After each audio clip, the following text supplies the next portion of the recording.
për produktet e importit, secili produkt i cili nuk posedon dokumentacionin që garanton për sigurinë e tyre, nuk lejohet me u fut në Kosovë, sepse për sigurinë e këtyre produkteve garantojnë shtetet prodhueset e tyre dhe ne kemi kontaktet përhershëm me gjitha autoritetet e këtyre vendeve dhe ne përmes sertifikatës nga ta garantohet që produkti që është duke u eksportuar për Kosovë është produkti i sigurt.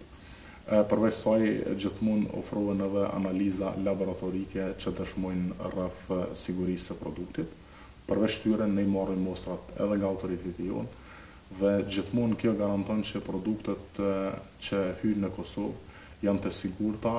Këtë e bazoj sepse autoriteti jonë, procedurat e kontrollit që zbaton janë procedura të harmonizuara me vendet më të zhvilluara, kryesisht edhe me të Bashkimit Evropian. Në secilën ngarkesë, do të thotë masa për produktet e importit, masa kontrollit ushtrohet 100%, asnjë ngarkesë nuk mund të zhdoganohet pa ju nënshtruar inspektorëve të Agjencisë së Ushqimit dhe Veterinarisë, po flasim për produktet ushqimore.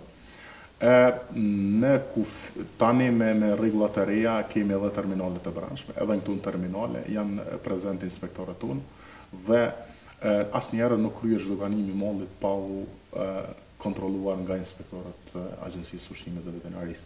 Ndërsa në inspektorët e brendshëm në disa sektorë kemi një numër të kufizuar, por këtë e mbulojmë duke bashkëpunuar edhe me inspektorët komunal, që shpresojmë që shumë shpejt edhe ata do të jenë pjesë e Agjencisë së Ushqimit dhe Veterinarisë. Asnjë mall, asnjë ushqim që ka qenë i dyshim nuk është lejuar të futet në Kosovë pa ju nënshtruar analizave laboratorike. Në 3 apo 4 vite të fundit nuk e kemi asnjë rast të konfirmuar të helmimit në ushqime, gjithmonë flasim në bazë të raporteve zyrtare. Secili produkt që ka qenë i dyshimt është analizuar dhe nëse ka rezultuar që nuk i përmbush sigurinë e vetë për të konsum, ne gjithmonë i kemi azhësuar këto produkte dhe operatorëve të biznesit i kemi dërguar flet paraqitje në gjykatë. Gjitha këto azhësime ne i kemi bërë publike për popullin tonë në këtë rast si konsumator dhe vetëm vitin e kaluar ne kemi pasur një shifër mbi 1 milion kilogram këtu për litra produkte, varësisht nga cila njësi mase kanë qenë, kemi pasur të azhësuara dhe kjo dëshmon që ne në asnjë rast, në asnjë produkt që ka qenë i dyshimt nuk kemi leju të vije deri te konsumatori. Të gjitha analizat që kemi bërë për limonin deri me tani kanë rezultuar brenda parametrave të lejuar për konsum.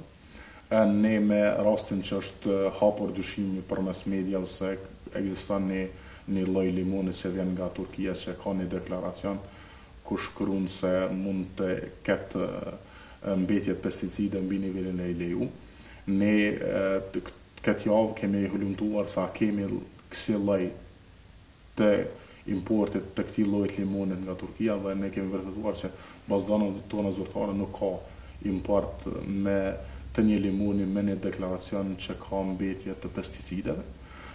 Por pavarësisht kësaj, ne kemi vendosur që të marrim mostrat të limonit dhe të dërgojmë në laborator. Mostrat janë dërguar në laborator dhe ne jemi duke pritur rezultatin e analizave për të konfirmuar saktësisht dyshimin e paraqitur.